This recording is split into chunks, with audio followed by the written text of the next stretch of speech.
السلام علیکم ورحمۃ اللہ وبرکاتہ۔ یہ پیارا پیارا مہینہ آنے والا الحمدللہ وہ قربانی کا، تو آپ سب کو قربانی کا آنے والا مہینہ بھی مبارک ہو۔ آج انشاءاللہ عز و جل میں آپ کو بتاؤں گا کہ قربانی کس کو کہتے ہیں، اور قربانی کی کچھ چند فضیلتیں بھی بتاؤں گا، اور پھر یہ قربانی کس پر واجب ہوتی ہے، اس کی شرائط کیا ہیں، یعنی وہ کون سی شرطیں ہیں جس پر کہ قربانی واجب ہوتی ہے۔ تو انشاءاللہ عز و جل میں ایک ایک کر کے آپ کو عرض کرتا ہوں۔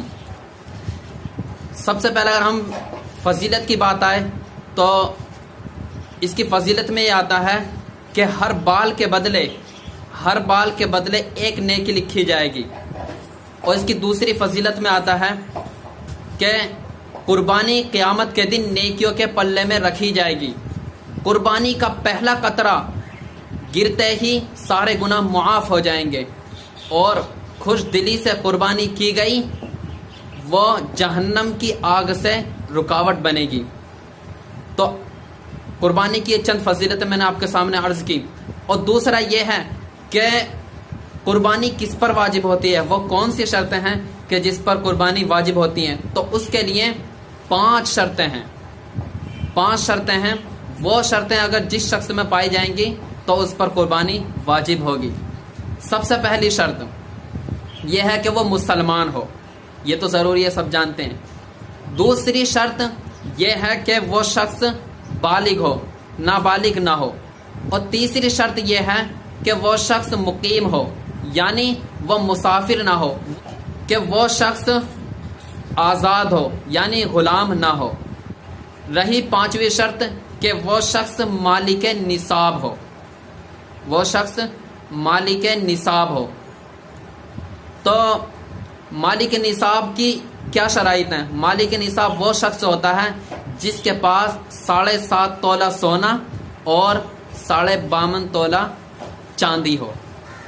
اب اگر کسی شخص کے پاس 1 تولہ سونا ہو تو اس پر قربانی واجب نہیں ہوگی، اور ہاں یہ چیزیں نہ ہوں لیکن وہ اتنی رقم کا مالک ہو جو 52.5 تولہ چاندی کی قیمت کے ہوں، یعنی اگر اس پہ اتنی رقم ہے کہ 52.5 تولہ تک پہنچتی ہے تو اس پر قربانی واجب ہے۔ اور یہ سب چیزیں، یہ جو نصاب ہے یہ جب ہے جبکہ حاجت اصلیہ سے زائد ہو۔ حاجت اصلیہ کس کو کہتے ہیں؟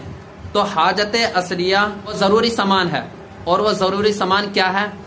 جیسے کہ کپڑا یا رہنے کا مکان یا جو ہماری ضروریاتی چیزیں ہیں وہ، یعنی جو ہمارے لیے ضروری ہیں وہ حاجت اصلیہ میں کہلاتی ہیں۔ حاجت اصلیہ کے علاوہ کسی پر 52.5 تولہ چاندی یا 7.5 تولہ سونا یا ان کی مقدار یا 52.5 تولہ کی مقدار اس کی قیمت ہو۔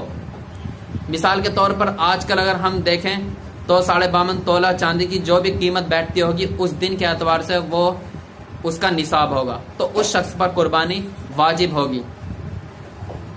اور قربانی کہتے کس کو ہیں؟ خاص جانور کو خاص وقت میں اللہ تعالیٰ کے قرب حاصل کرنے یا نیکی کی نیت سے ذبح کرنے کا نام قربانی ہے۔ تو انشاءاللہ عز و جل آپ اس طرح یاد رکھیں گے تو میں امید کرتا ہوں کہ آپ اس کو سمجھ گئے ہوں گے۔ اللہ عز و جل ہم سب کو اس پر عمل کرنے کی توفیق عطا فرمائے۔ اگر جو بھی ہم میں مالک نصاب ہو تو اس کو چاہیے کہ وہ قربانی ضرور کرے، کیونکہ اس پر قربانی واجب ہے۔ اب اس میں ایسا نہیں ہے کہ مرد ہی اس میں مالک نصاب ہو تو اسی پر قربانی واجب ہوتی ہے، ایسا نہیں ہے، بلکہ چاہے وہ مرد ہو یا عورت، اگر وہ مالک نصاب ہے تو اس پر بھی قربانی واجب ہے۔ ابھی بھی کسی کو سمجھ میں نہیں آیا ہو یا شرائط میں نے جو بیان کیے ہیں وہ سمجھ میں نہیں آئے ہوں تو انشاءاللہ عز و جل وہ مجھ سے پوچھ سکتا ہے۔ السلام علیکم ورحمۃ اللہ۔